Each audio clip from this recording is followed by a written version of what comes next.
In a seemingly unassuming corner of an otherwise ordinary industrial estate in Bristol, a team of some of the brightest people in car and aviation engineering are putting together the fastest car in the world.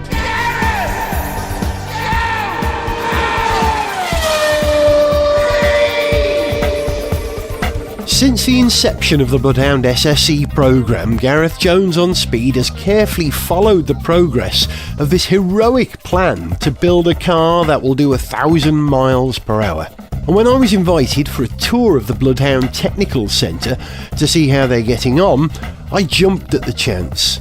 To begin the tour, their communications manager, Jules Tippler, and I climbed up onto a gantry to get a view of the entire facility. How much space have you got here, Jules? Do you know how big this area is? It's about 3 times the size of our old workshops when we had a virtual car. So we've been down here about 2 years now.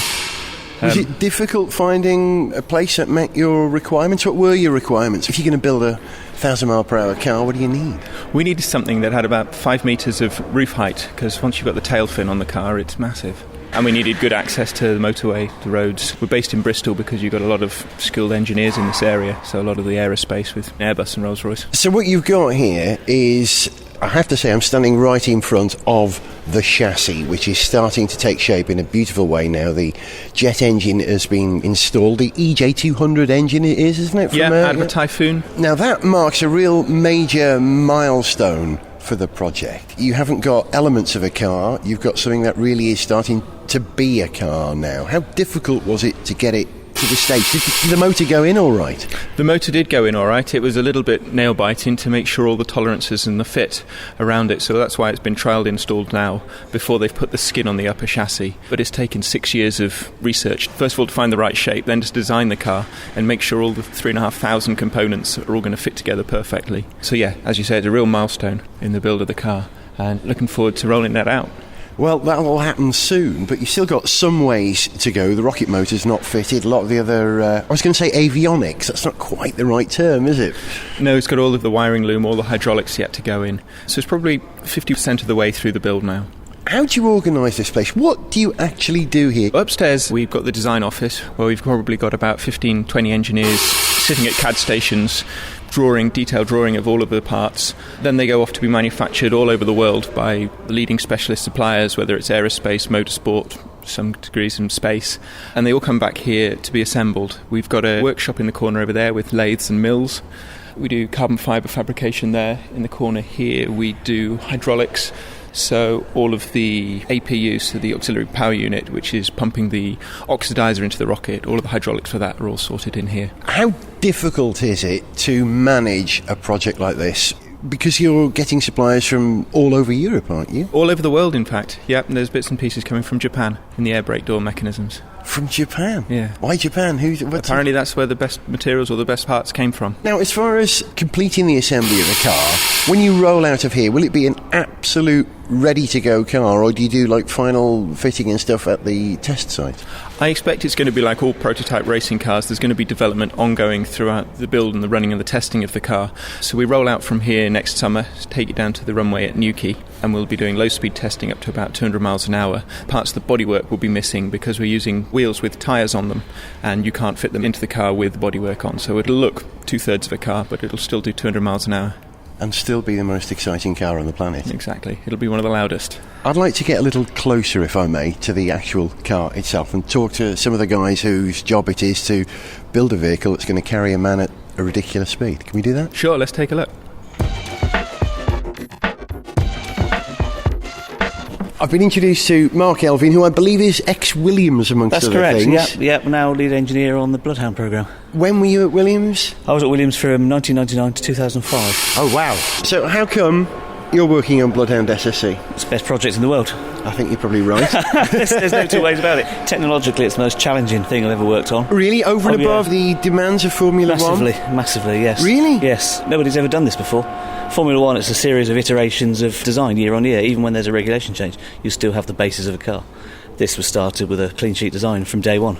It's an absolute prototype. Yes, it's a one-off. Fingers crossed it will be the only one we ever make, because it's taken quite a lot out of some of us. But yes, it's the first off and the only one. All right, let's get close to the car. I won't touch it. No, I'm free. Really? Yeah. I can? I'm going to put my hands on the chassis. Is that duralumin or something? What is that? 7075 T6 aluminium, aerospace grade aluminium. Aerospace grade aluminium. Was your background in aerospace before you came to Originally, motorsport? That's correct, yep. I was Westland Helicopters beforehand. So you got no experience with rocket motors, though? Not rockets, no. But gas turbines, Yeah. aluminium aircraft type structures, carbon fibre, yes. So what are the problems of dropping an EJ200 engine into a chassis that has got to stay rigid long enough? Well, there's many factors. I mean, you've got thermal expansion to start with. We've obviously got this horizontal split line along the car. And So it's split top it and splits bottom? top and bottom, splits here, so Yeah. you can lift the engine away from the car. Yeah. Enables us to do any work. It's so tightly packed that to do much to the car, you have to split it horizontally. To so you get have to in take, there. take the engine out. Yeah. You end up with a differential expansion. We originally looked at an aluminium top structure to go with the steel bottom structure. So your coefficient of expansion wasn't as large, because once the bolts are in, if the thing expands, we were looking at up to 8mm differential expansion. So you get a banana-shaped car? You have a world's biggest bimetallic strip. Yeah, exactly. And you that. never get it apart again. Right. So yeah. we've now got an aluminium and titanium. The ribs here, they're aluminium, 70-75 again. And the skins are 3-hour, 2.5V aerospace grade titanium. I just want to describe the picture in front of me here. A beautifully engineered aluminium. Is that a box chassis? These are a series of Stringers aluminium and machined ribs? bulkheads. These are. Bulkheads, okay. So you've got your bulkheads going across the car, Yep. two that sandwich the suspension. Yep. Your rear bulkhead is where the rocket drives through effectively. And then you've got the side panels which tie it all together. Yeah. So that's one part. That was designed that way because we had a partner who had some new machines. They wanted to commission their machines, so that fitted with us brilliantly. That's great. So we got best part of £750,000 worth of machining gratis. Because they want to demonstrate their capabilities. Absolutely. And that's what only a vehicle like this that's can right, do, and isn't that was it? Nuclear Advanced Manufacturing Research Centre in Sheffield did that. Right. So they came to our rescue with that. So it's finding somewhere that A, wants to do it, and B, is capable of doing it. Because there's some fairly large machines we need for this stuff. Is the design absolutely and utterly locked down now? You're going to build the car that everyone agrees is the car to build, or will stuff change? Yeah, it's called Config 14. Thankfully, we're no longer on Config 13. So we're on Config 14, and the car that is on the screens upstairs, and some of it's still in our brains, is the car we're building. We're at that point now where we're so committed to this design, we have to go with this design, run it. And obviously, we're going to the desert in year 2. If we find any areas which we can improve on, we've got just under 12 months to improve on the design of the car. What are the latest changes? What was the last thing to change before The it was last signed off? noticeable change you'd have seen would have been the fin. The fin got substantially larger about 18 months back. And there's been various changes, such as the winglet geometry has changed almost imperceptibly, but there's small changes going on all the time. Even now, the winglet is one of the things which isn't 100% locked down. We're just waiting on the latest round of aero data. Right, but that's not something that will hold us up, because it's a discrete part of the car. If we have to, we can go to Newquay without the wings fitted. Right. We only need them for desert running. Right. So they can go on the car as we load it onto the plane to take it to South Africa if necessary. Right, that's your high downforce trim, isn't it? High downforce, yes. Well, we're hoping not to require the winglets. We have them. Yeah. If we go to the desert and find we do need them, and we haven't got them, we're going to look pretty stupid because we'll all be coming home. If we go to the desert with them and find we don't need them, we can simply take them off and blank the holes off. Let's walk down the car. We're stood right next to the jet engine at the back end. There are no access panels in the side, are there? Yes, there are. There are. This curved section at the bottom is sealed in. Yeah. And then this area here is a composite panel. The centre of the side of the chassis, and it's got this lattice work running down the side.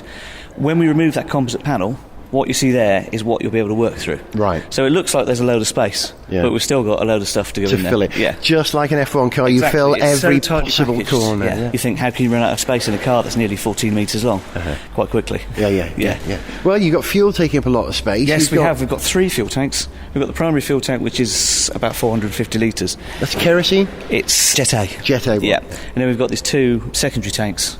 They're called auxiliary tanks. There's one there, and there's one on the other side, and they're a contingency. If we get to the desert and find we're using slightly more fuel than we think, and we need slightly more fuel, we've got to get out a jail card. If we don't need it, we can take pop them out. Reduce the weight, get higher performance. Exactly. It's easier to have them and take them out than to try and make something in the desert. It's like when you're packing, should we take an extra pair of chairs? Yeah. If we don't need them, we've still got them. Exactly. Yeah. So in front of the engine here now, a huge air intake. This is at the point at which it stops looking like an aircraft, in my opinion, and starts to look like a race car, where you've got this massive air intake over the driver. But the length of it, I hadn't realised. It's travelling quite a lot of air. Hang on, what we're looking at? 1, 2, 3, 4 and a bit of my steps from the entry point to the intake of the engine. You're going to get a lot of drag inside there, aren't you? Not drag as much, no. It gives the chance for the air to sort of sort itself out and end up going in the right direction, really. Okay, yeah. Because the intake itself is actually too small. At 0 miles an hour, the intake is smaller than the engine needs to get maximum reheat, which isn't the problem in year one, because we don't need to go maximum reheat from the word zero, go, because we're going for low speed, 800 miles an hour. That's low speed. But on the side, just behind the hole in the intake, you see the square panel there? Yeah. That's going to have some flaps for year 2. Yeah. We can have flaps in that, which will be passive. So as the engine's generating negative pressure inside the air intake, they'll get sucked open. Yeah. It's got some extra air able to go in. Yeah. And then when the speeds approach 200 to 300 miles an hour, the pressure will be enough to push them close, similar to the bypass flaps on a Harrier. Oh, I see. Yes, of course. Because obviously the Harrier can go maximum throttle with no forward speed, same as us. So you've got variable intake geometry, is that what you call it? Yeah, they call them auxiliary intake ducts. I'm reminded of the things that they have in NASCAR. When NASCARs spin round, they have flip-ups, which create extra drag. It's a similar kind of thing here. Yeah, we use it to make sure the engine's got enough air to breathe, effectively. Air pressure down at Haxkeen Pan, that's got to be a huge factor in your calculations. It is. I mean, we're going to... What altitude is it? It's about 2,000 feet. Some height, then. Yeah, it's quite high. Yeah. But, I mean, obviously, the air is like treacle in comparison to the air that the EJ200 jet is used to running. It's like treacle. Yeah. So we've had to do things with the software to trick the engine into thinking it's a higher altitude to give us the performance we require from it. Such as what? What do you do? There's silly things like it won't give you maximum power unless the wheels are up. And we haven't got any wheels to put up, so we've had to trick it into thinking it's got wheels and they're up. It's silly things like that. You have an ECU for a jet engine? Yeah, there's... And is that the one from the Typhoon, or have you made something bespoke? Well, why redesign something that works perfectly? Yes. As much as we can, regardless of where it's from. Yeah. We try not to redesign things. We try and take a whole load of knowns and stack them to solve this massive unknown at the moment. Just inside the chassis here... Oh, wait, it's just back here. That's one of the control units for the engine. Right. So they're not small units. No, that's about the size of half a briefcase, I'd say. It's not like the ECU that you'd find on your car that's about the size of half a shoebox. And there's lots of boxes. We found a company that sell cardboard boxes about the right size for our rocket controller and signal conditions and things, because we haven't got the actual units at the moment. We use cardboard boxes of the right size so we can go around and position them in... They're placeholders. It's like a game of Tetris, isn't it? We'll place all these bits in, because if you don't, someone else will come along and put something and pinch you a bit of space that you were aiming for.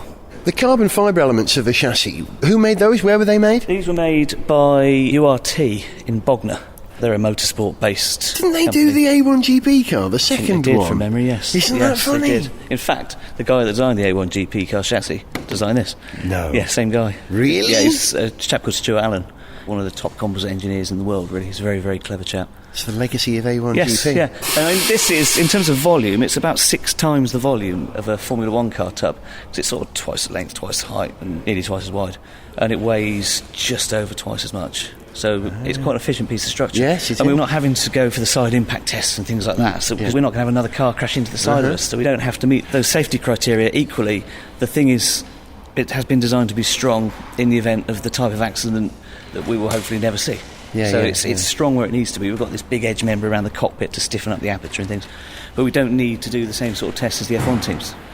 It's not going to go wrong. It's not going to go wrong. But if it were to go wrong, it would roll, wouldn't it? Possibly. There's a number of things that can happen. If you look at past Lansbury record cars, they can fall over onto their side. And I mean, Craig Breedlove's last attempt, the back lifted up, it fell onto its side and went round in a big arc. That's probably the best thing that could have happened. Because had it gone into a pencil roll where the wheels came off and it rolled down the desert like a pencil, that's an awful lot of energy to try and dissipate. Yeah. I can't even calculate the amount of energy you get to 1,000 miles per hour. I know what it is in Formula 1 terms, but this is exponentially greater. It's approximately 135,000 horsepower, equivalent of. So that's 135,000. Several Formula 1 grids. Dear Lord. All strapped together. And we've come around to the front now, to the cockpit, where Andy Green is going to sit and do an extraordinary job of making this thing A, stay on the ground, and B, achieve everything you've set out to do. Yeah. It's a test program, isn't it? He's not going to go out there and say, let's see what this baby's got. It doesn't work like that, does it? No, it doesn't. We will have a very defined set of parameters that Andy will drive to. Andy will be driving to the engineer's instructions. That will involve initially going perhaps 100, 200, 300, 400, and then 450, 500, 550. As we go faster, the increments will get smaller. And if we get to an area where the data that we're gathering from the car starts to diverge from our calculated data, we'll have to investigate why and approach the speeds in even smaller increments until we can satisfy ourselves that it's safe to proceed.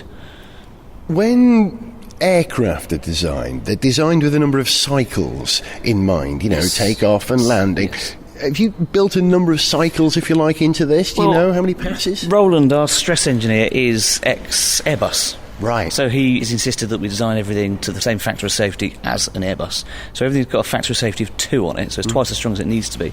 In terms of cycles, we're probably only ever going to do in the region of 60 runs. So we're going to get nowhere near the fatigue life required on any of these components. They're all easily up there with an Airbus. We are subjecting them to some fairly violent forces, but equally it's been designed with a factor of safety equivalent to a commercial airliner, so we have no reason to think that any of the fatigue issues will raise their heads. So it's not a Comet in waiting, no? No, definitely not a Comet, no. No, we haven't got any square windows. And if there was a market for second-hand world land speed record cars, and you were to buy Bloodhound, it would say one very careful owner, yeah. Barely any mileage compared to what it was expected to do. Yes, I mean, we'll be doing, 60 runs of about 12 miles each run. It's just warmed up, isn't it? Yeah.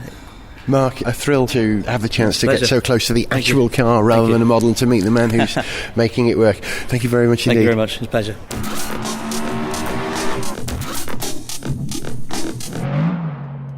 I've been brought over to an area of the Bloodhound Technical Centre where I'm going to be given a demo of the rocket motor, well, the principles of the rocket motor, which will be used to shift Bloodhound SSC from, about 500 to 1,000 miles per hour? About 350. 350. You'll use the jet engine to get up to 350 and then fire up the rocket. Kev, what have we got here? Explain for me. We're using a hybrid rocket so that we've got the control factor of a liquid fuel rocket, but without the risk and the complication of having 2 separate liquid fuels in the car. How does that work? The solid fuel contained within the rocket tube, and then we use liquid oxidizer, and then we pass the liquid oxidizer, which is in this case HTP, through a gauze, and it decomposes and it comes out as superheated steam, about 600 degrees, and then ignites the rubber in the rocket tube. So it's like lighting a firework with a Bunsen burner. Is that a reasonable analogy? Or a kettle?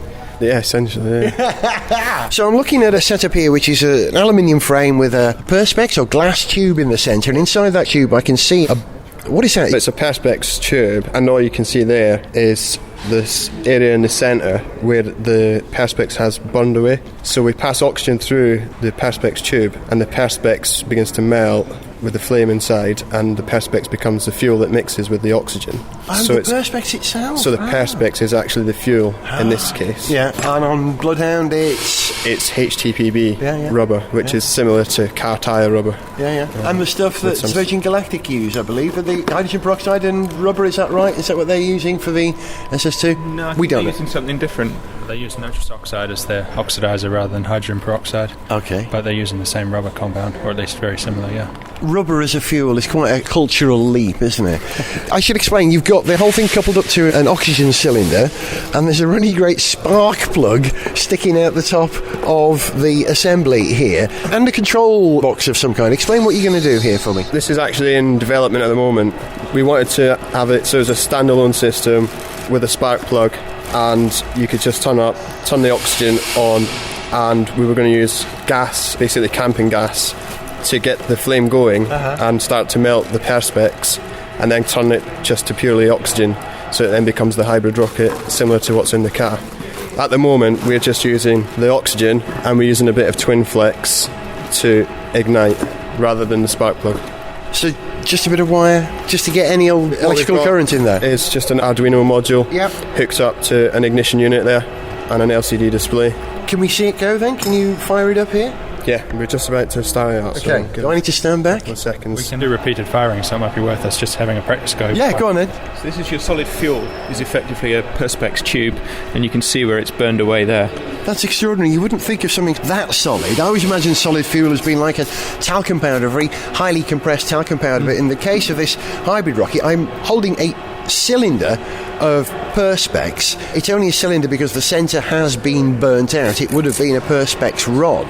Pass the HTP through there, and the Perspex becomes the other element of the fuel. That's right. Indeed. In this example, we're using compressed oxygen to supply the oxidizer. In the rocket car, we're using high test peroxide, so concentrated hydrogen peroxide, which decomposes into 600 degrees water and oxygen, and using the oxygen to feed the fire. Here we're using compressed can of that.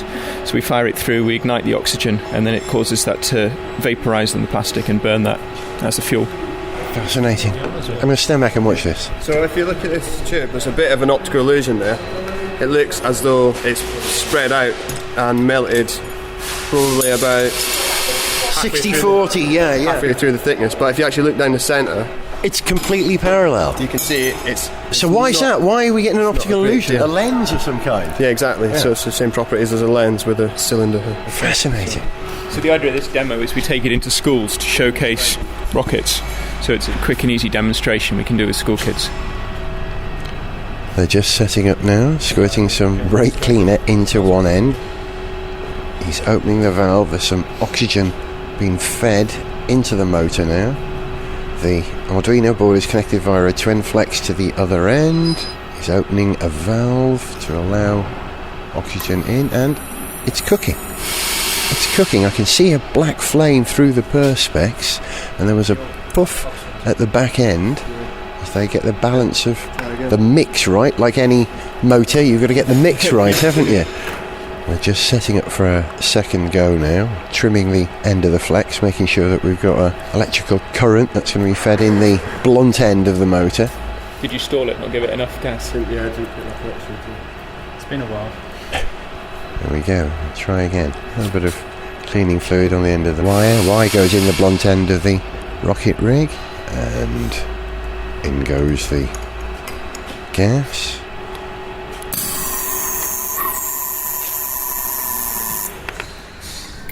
So that was that igniting, but not the fuel, is that right? Yeah, I think that time the oxygen pressure was slightly too high, and it blew out the flame as soon as it ignited. Yeah. That's how you put out flames in oil rigs. You blow them out by doing exactly that. You just got to set that at the correct level. So it's temperamental. It's been a while since we run this again. Didn't think we'd be under such pressure. I was going to say, it's not exactly rocket science, but it actually is, isn't it? Yeah, everyone says that when they see me larking about with this thing at least once. So, so I'll let that one go for free. I promise not to say it again, honestly. We'll see. Right, go for another attempt.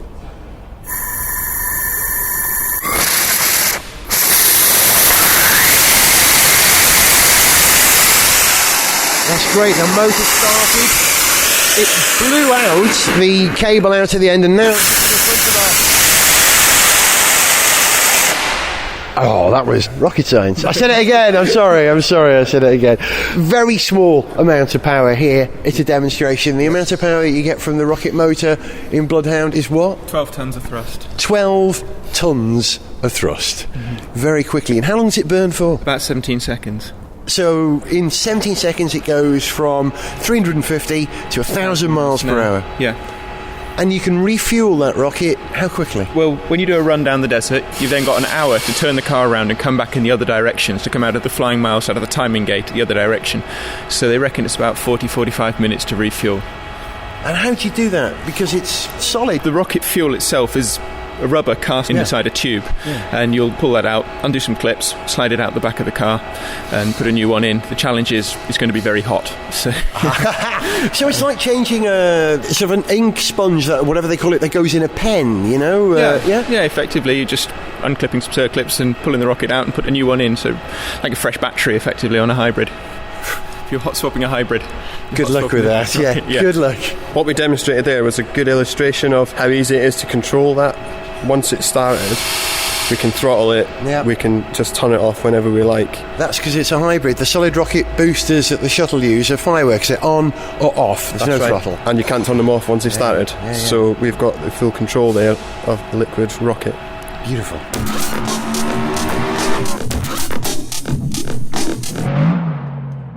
As you walk around the Bloodhound Technical Centre, there are lots of sports equipment lying around there, trailers for moving stuff around and rigs for assembling and cranes for moving stuff.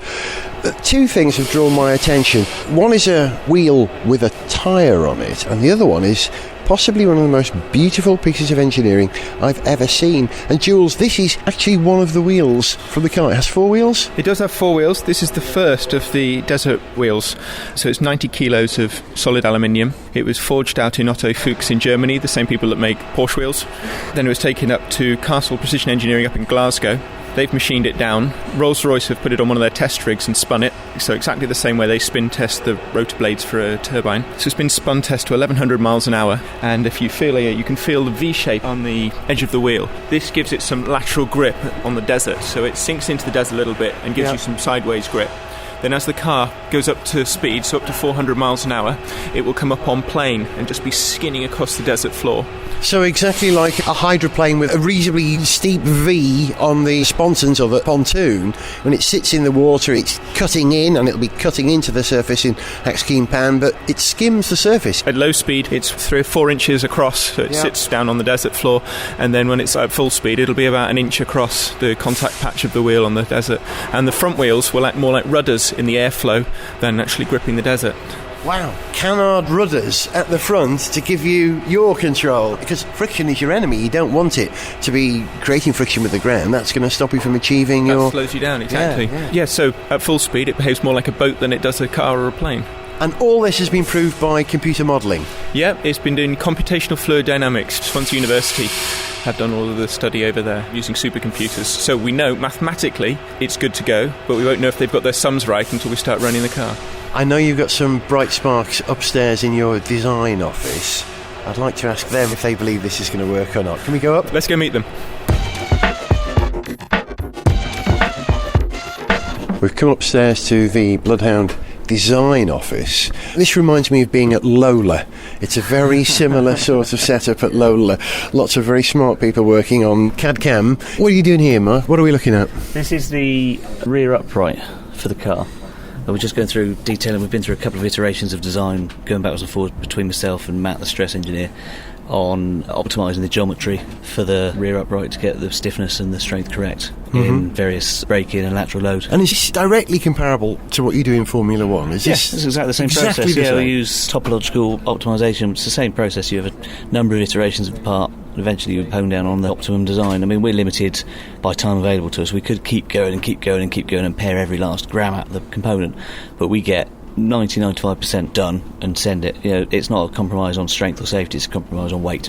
Right, that's the important thing. You can see on the screen there, that's effectively the geometry for the rear suspension. Yep. So it's very traditional race car stuff. You've got a bottom wishbone, top wishbone, forward and rear legs, typical race car stuff, adjustable toe link there. Yeah. And then we've got a pull rod as opposed to a push rod, just purely for packaging. Yeah. We couldn't fit a push rod suspension in, so we've got this pull rod geometry at the rear. Right. These are the same decisions made in F1 as well, aren't they? The suspension is very conventional on this car. Oh. Yeah, there's no active silliness going on. It's traditional springs over dampers, wishbones. We've even got the same, where race cars have now gone to flexured joints rather than sphericals. We've even got that sort of arrangement. But where do you get the dampers from? Are they built to your...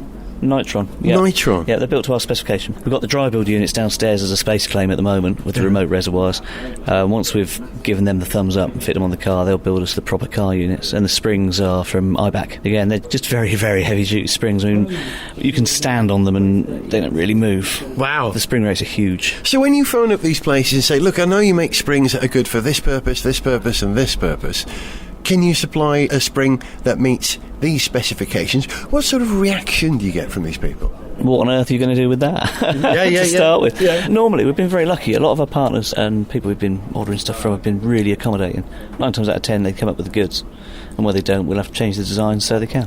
And you get it for mates rates? Because this is a reasonably well-funded project, but it's not a massively well-funded project. Our favourite price is obviously free, but with that you end up with quite long lead times on the parts, and then you can get them cheap and the lead times come down a bit. And we're at the point now where we've just signed a fairly major sponsor, which is being announced in November, when we do have some spare cash. So we're at the point now where we can actually buy parts for commercial race. We have proper grown-up commercial agreements with people now. So rather than have something comes in, it's not quite to drawing, we concess it because they've done us a favour. Yeah. Now we can go, no, it's not right, chuck it back at them and get the part right. So that guarantees the success of the project, really, doesn't it? I mean, the thing we don't have at the moment is time. We're not running until Q3 next year, but we have 20 weeks to finish the design of the car, because after we finish the design, procurement have to go out and buy the parts, get them manufactured, we then have to build them onto the car. So in reality we only have 20 weeks. Wow. Which is quite an eye-opener. In terms of the technical aspect, what's been the thing that's given you the biggest headaches, or has been the most difficult to solve on this project so far? The centre of pressure was the most recent big headache, because we've always had a fairly small fin on the car, and with the jet being so far back, because obviously the hot end has to be as far back as possible, with the jet being so far back, and that's a 1 ton weight hanging over the back of the car, so the centre of gravity's moved rearwards all the time. So we've had to put this massive fin on the back. You can imagine trying to throw a dart backwards. It wants to swap ends. That's what would happen if the centre of pressure was in front of the centre of gravity. Right. The car would do the reverse dive. It was just to swap ends. Right. So our fin has increased in size massively. So that was not a difficult decision, but it's something you just have to suck up, really. And the centre of pressure's a movable beast as well. Surely at lower velocities it's going to be further back on the car and move forward as you accelerate, is that right? It does move, yes. And how much does it move? Not the length of the car, but within the length of the chassis, is that right? I'd be guessing off the top of my head. Fair enough. It's all in the vehicle technical specs, but off the top of my head I couldn't tell you. I thought you were sphere. No, it's not. Aerodynamics is not my bag. Most of our aero is done off-site. We're using Swansea computers, and Swansea do it. So they kind of work remotely. Ben Evans is the guy to talk to at Swansea. All right. As a Welshman, I'm always thrilled to see Swansea written on the side of the demo Bloodhounds that you meet at exhibitions. So yeah, it's a proper British project. Welsh too. Definitely. Lovely. We've even got Scottish working for us. Whatever next.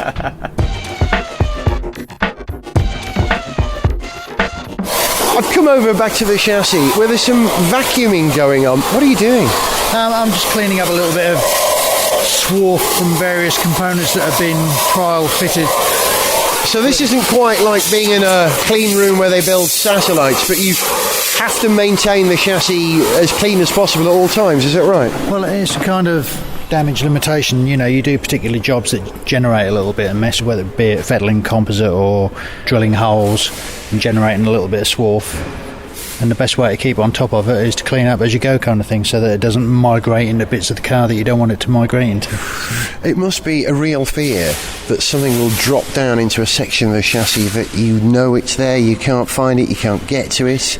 Yeah, I mean, at this stage of the build, it's not too much of a drama, because a lot of what you see here is going to get deconstructed anyway. For instance, next week I'll be taking the jet engine back out of this structure that you see here, with a view to putting the ribs back on that fixture that you can see on the floor there, to construct the upper chassis. So that'll involve putting the rails on the fixture, then the ribs on the rails, then the stringers on the ribs, and then titanium skins on the stringers and ribs, and then it's like 11,500 rivets and a load of sheet glue to do the construction. So that'll probably be 3 weeks work continuous. I didn't realise that the motor wasn't in permanently. You fitted it to make sure it goes in. Now you take it out and do the rest of the stuff. Correct. As we stand here now, the jet engine is hanging off this gantry. So that chain that you can see there going up to the pulley It's taking the weight. supporting the full weight of the engine. Right. So when the car is together, the engine hangs off 4 rose jointed links. So there'll be a pair of links either side at this position here and a pair of links either side at this position here. Yeah. And there's a pin in the top of the engine called the thrust trunnion, and that transmits the whole 90 kilonewtons of thrust just from that one pin. Is that a titanium pin? No, it's steel. It's on a spherical joint, and it doesn't look very substantial when you see it, but it appears to do the job. So Has it got a bit of give in it? Is it designed just to absorb? yeah. They're anticipating about 9 millimetres of movement on the engine when in operation. That's a combination of a bit of chassis flex and just a bit of movement. Even in the aircraft, the engine moves around quite a lot, which is why it's all held on spherical joints. But if you know how much it's going to move around, you can predict what that's going to do. Yeah, I think they've modelled it in the computer, so they've got a good idea of what it's going to do, Let's hope the software was correct. Yeah, let's hope. Gareth Jones on speed. As if standing next to the Bloodhound chassis wasn't exciting enough, Jules has taken me into a room and handed me a lovely bit of kit. This is a steering wheel. This is the steering wheel? This is a prototype, so it's an evolution of it, but this has been 3D printed from powdered titanium. Wow!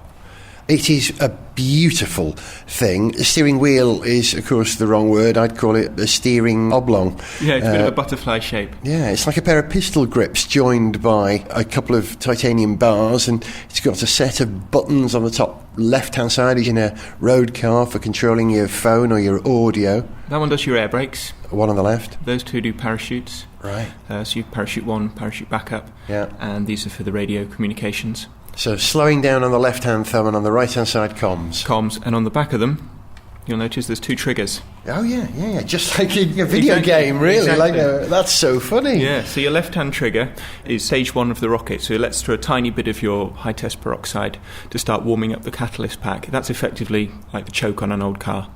So that warms everything up, and then stage 2, you pull the right-hand trigger, and that opens the ball valve completely, lets through the rest of the high-test peroxide, and all hell lets loose. So Wing Commander Andy Green is actually driving this car, and by that, I don't mean you get in, you press one button, you steer, and then you stop.